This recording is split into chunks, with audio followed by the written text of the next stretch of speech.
नमस्कार, बड़ी खबर में आपका स्वागत है। मैं हूं अखिलेश शर्मा। लोकसभा चुनाव के लिए नीतीश कुमार अब विपक्षी एकता की मुहिम में पूरी तरह से जुट गए हैं। आज वे तेजस्वी यादव के साथ कोलकाता पहुंचे और उन्होंने वहां पर मुख्यमंत्री ममता बनर्जी से मुलाकात की। मुलाकात के बाद दोनों ही नेताओं ने एक साझा प्रेस कॉन्फ्रेंस की। इसमें ममता बनर्जी ने कहा कि कोई ईगो नहीं है, सब मिलकर बीजेपी से लड़ेंगे। उन्होंने नीतीश कुमार से गैर बीजेपी दलों की पटना में बैठक बुलाने की अपील भी की। इसके बाद वे लखनऊ जाकर अखिलेश यादव से भी मिले। इससे पहले आप जानते हैं कि वो राहुल गांधी, अरविंद केजरीवाल और लेफ्ट के नेताओं से अपनी दिल्ली यात्रा के दौरान मुलाकात कर चुके हैं।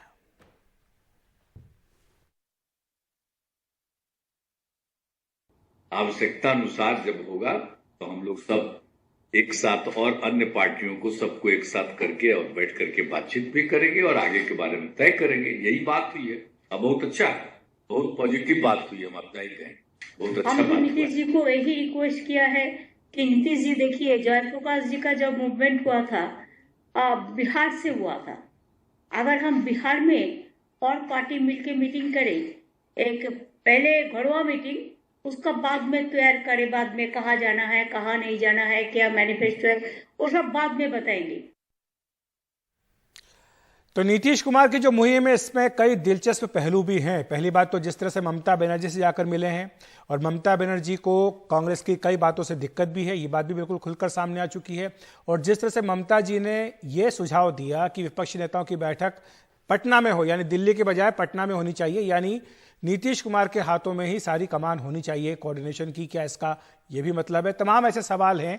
चर्चा करने के लिए हमारे साथ कुछ खास मेहमान जुड़ रहे हैं। कीर्ति आज़ाद साहब हैं, टीएमसी के नेता। हमारे साथ राजीव रंजन जी हैं, जेडीयू के प्रवक्ता।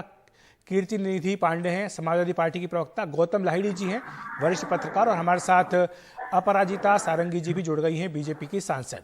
तो ये तमाम नेता हमारे साथ आ गए हैं। आपका बहुत बहुत स्वागत है एनडीटीवी इंडिया पर। सबसे पहले राजीव जी, आपके पास ही आना चाहूँगा।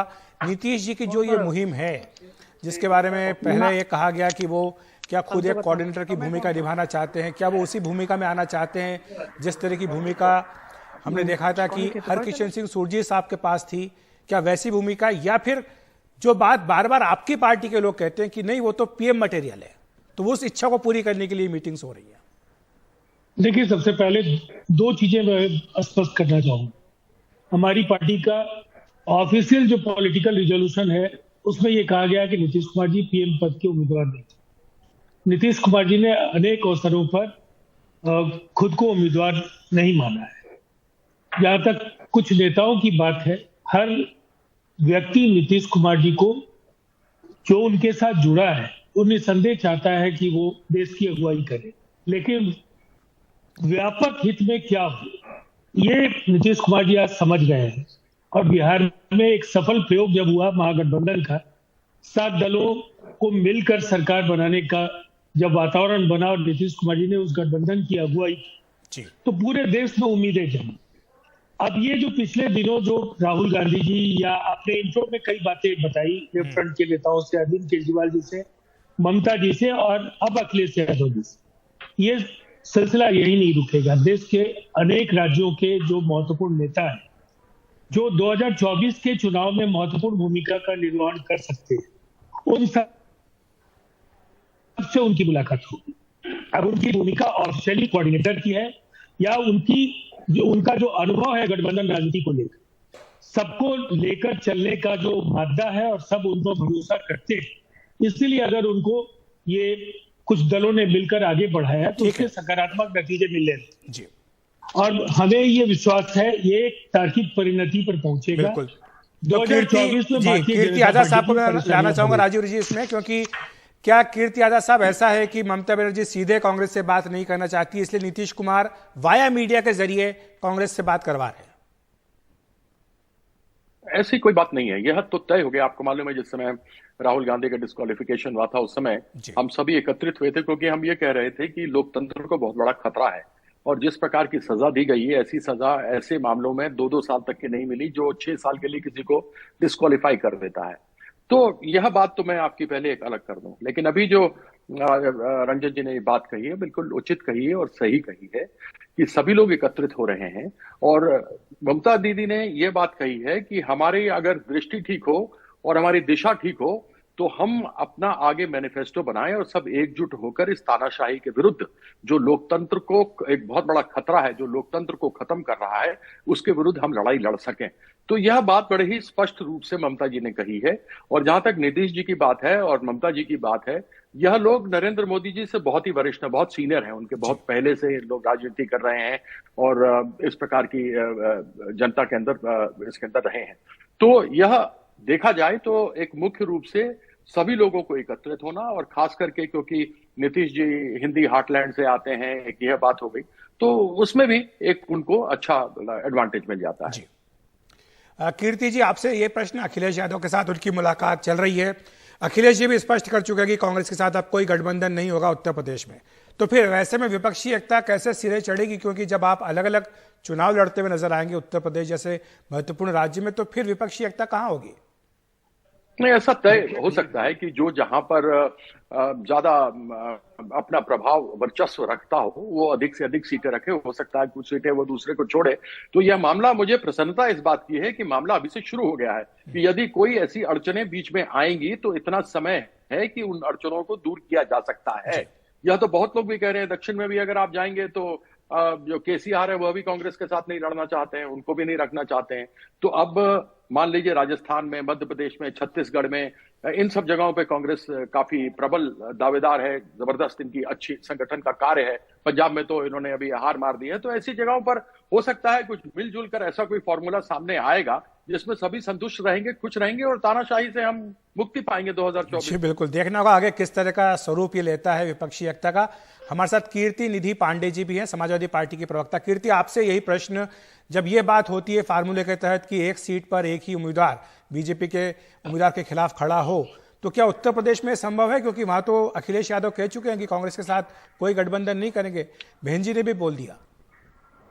देखिए, समाजवादी पार्टी के राष्ट्रीय अध्यक्ष आदरणीय अखिलेश यादव जी गैर बीजेपी और गैर कांग्रेस की बात की, लेकिन एक बात जरूर कहा और बराबर कहा कि कोई एक गठबंधन अलायंस जरूर आएगा चुनाव आते आते जो भारतीय जनता पार्टी के खिलाफ मजबूती से लड़ेगा।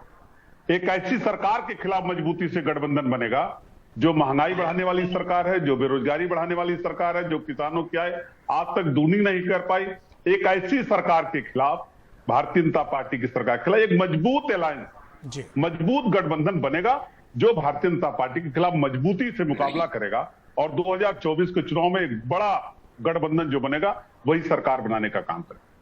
लेकिन अभी तो चर्चा चल रही है कि रायबरेली अमेठी में भी समाजवादी पार्टी अपने उम्मीदवार खड़े करने जा रही, तो फिर कैसे गठबंधन होगा, कैसे सीटों का तालमेल होगा? देखिए, जब गठबंधन होता है और किसी से बात होती है तो गठबंधन में बहुत सी बातें आदमी अवॉइड करता है, बहुत सी बातों को भूलता है।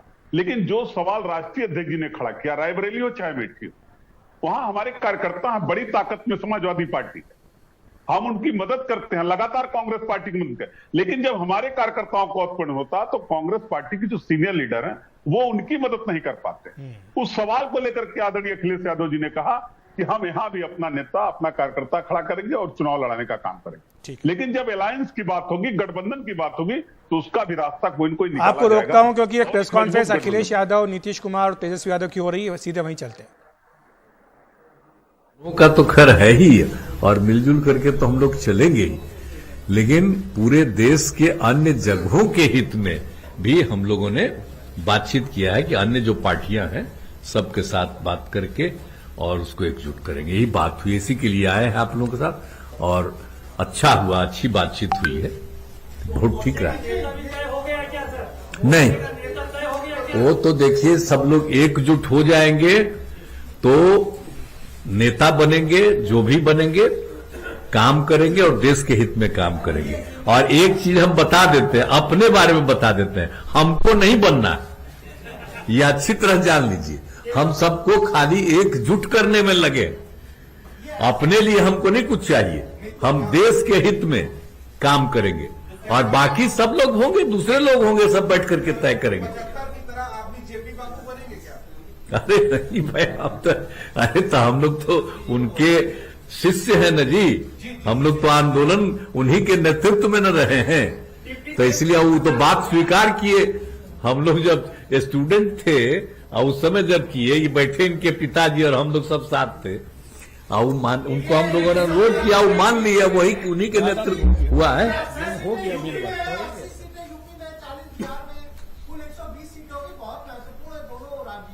अरे बहुत आपको हम इतना ही कहेंगे कि हम लोग जो प्रेम के साथ और जो आपस में मिल करके आगे करेंगे, तो आप देख लीजिएगा कि रिजल्ट बहुत अच्छा रहेगा। और जो लोग समझ रहे हैं, जो अपना राज करने के चक्कर में तरह तरह का और लोगों को परेशान करते हैं, तो ये सब कुछ नहीं उनका होने वाला। और हम लोग समूचे लोग मिलके जो काम करेंगे, तो आप जो यूपी या बिहार का सोच रहे हैं ना, तो जितना सोच रहे हैं उसका अधिकतम इधर ही रहेगा, उन लोगों की तरफ नहीं रहेगा, जान लीजिए पक्का। तो आप ये साझा प्रेस कॉन्फ्रेंस जो लखनऊ में इस समय हो रही है, अखिलेश यादव, नीतीश कुमार, तेजस्वी यादव की, वो सुन रहे हैं। नीतीश कुमार ने स्पष्ट किया कि वो खुद पीएम के पद की दौड़ में नहीं है। हमारे साथ अपराजिता सारंगी बीजेपी सांसद भी बनी हुई है। अपराजिता, आपके पास आऊंगा क्योंकि मुझे बताया गया कि गृह मंत्री अमित शाह की भी प्रेस कॉन्फ्रेंस चल रही है, हमें उसमें भी जाना। लेकिन संक्षिप्त टिप्पणी आपकी, जो बातें आपने अभी तक सुनी, ऐसा लगता है कि नीतीश कुमार हाथ धोकर पीछे पड़ गए हैं। विपक्ष की एकजुटता एक मृग मरीचिका है। 2014 और 2019 के पहले भी इस तरह की कवायद हुई, और उस कवायद का क्या नतीजा निकला ये आप जानते हैं जी। इस बार 303 था, और मुझे लगता है अगली बार निश्चित तौर पर। मैं माफी चाहता हूं, आपको रोकूंगा क्योंकि हम सीधे चल सकते हैं। गृह मंत्री अमित शाह एक प्रेस कॉन्फ्रेंस को संबोधित कर रहे हैं। 3150 रुपया एफआरपी दी जाती है। ये बहुत बड़ा गन्ना किसानों के लिए फायदा है। 33 कंपनियों ने धारवाड़ और अन्य जिलों में 10,000 से अधिक लोगों को रोजगार देने वाले कारखाने लगाए हैं। विजयपुरा में एक हवाई अड्डा का निर्माण भी हो रहा है। Raichur Kalaburagi 6 lane access control greenfield highway को 2300 करोड़ रुपए की ग्रांट से बनाया गया। समग्र कर्नाटक की बात करें तो सोनिया गांधी, मनमोहन सिंह की सरकार भी तब 2009 से 14 में 94,000 करोड़ रुपया, 94,224 करोड़ रुपया टैक्स डेवल्यूशन और ग्रांटेड एड का मिलता था कर्नाटक। मोदी जी की सरकार बनने के बाद 94,000 करोड़ से बढ़ाकर 2014 से 19 के 5 साल में 2,26,418 करोड़ रुपया हमने देने का काम किया है। ये बहुत बड़ी बढ़ोतरी है। 140% की ग्रांट की वृद्धि हुई है। उसी तरह से टैक्स डेवल्यूशन और ग्रांटेड एड का योग करें तो 22,000 करोड़ मिलता था, इसकी जगह 3 गुना कर 75,220 करोड़ रुपया कर्नाटक को मिलता है। हमने बहुत सारे मेजर प्रोजेक्ट भी करे। New Mangalore port authority 3,800 crore का प्रोजेक्ट, 10 लेन बेंगलुरु मैसूर एक्सप्रेस 8,000 करोड़ की लागत से प्रोजेक्ट, बेंगलुरु चेन्नई एक्सप्रेस 17,000 करोड़ की लागत से प्रोजेक्ट, बिदर कलबुर्गी बेल्लारी 7,600 करोड़ की लागत से, पहली दक्षिण भारत की वंदे भारत ट्रेन मैसूर चेन्नई मोदी जी ने लोकार्पण किया है। शिवमोगा और कलबुर्गी में हवाई अड्डे का उद्घाटन हुआ है। हसन, विजयपुरा, कोल्लार और रायचूर में हवाई अड्डों का निर्माण शुरू हो चुका है।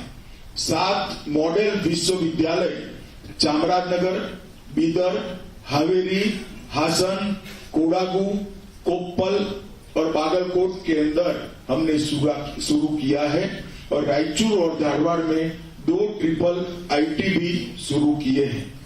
हमने मैसूर में एक टेक क्लस्टर बनाया है, मैसूर में फिनटेक क्लस्टर भी बनाया है। कर्नाटक में भारत का पहला सेमीकंडक्टर मैन्युफैक्चरिंग प्लांट स्थापित करने के लिए एमओयू किया गया है। 9 नए औद्योगिक क्लस्टर विकसित किए जा रहे हैं, और पिछले 4 साल में हमने 55 लाख रोजगारी का सृजन भारतीय जनता पार्टी की सरकार ने किया है। गरीब कल्याण की मैं बात करूं तो प्रधानमंत्री आवास योजना के तहत 4,10,000 घर गरीबों को दे चुके हैं। जल जीवन मिशन के तहत 43 लाख घरों में शुद्ध पीने का पानी पहुंचाया है। लगभग 48 लाख परिवारों को शौचालय की सुविधा हमने दी है। 4 करोड़ लाभार्थियों को प्रति माह प्रति व्यक्ति 5 किलो अनाज फ्री ऑफ कॉस्ट दिया जाता है और 54 लाख किसानों को 15,000 करोड़ रुपया हर साल 10,000 रुपये का हम चेक इनके बैंक अकाउंट में डायरेक्ट देते हैं। आयुष्मान भारत योजना लगभग 1.38 करोड़ लाभार्थी हैं और 37 लाख कनेक्शन उज्ज्वला के गैस योजना के भी हम दे चुके हैं।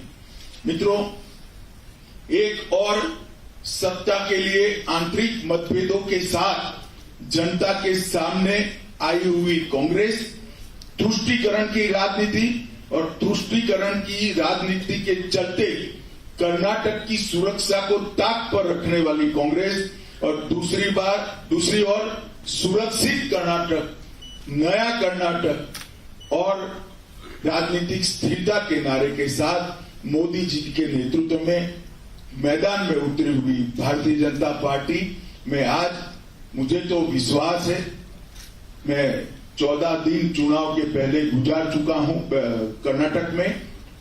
कर्नाटक की जनता पलक पावड़े बिछाकर भारतीय जनता पार्टी का स्वागत कर रही है।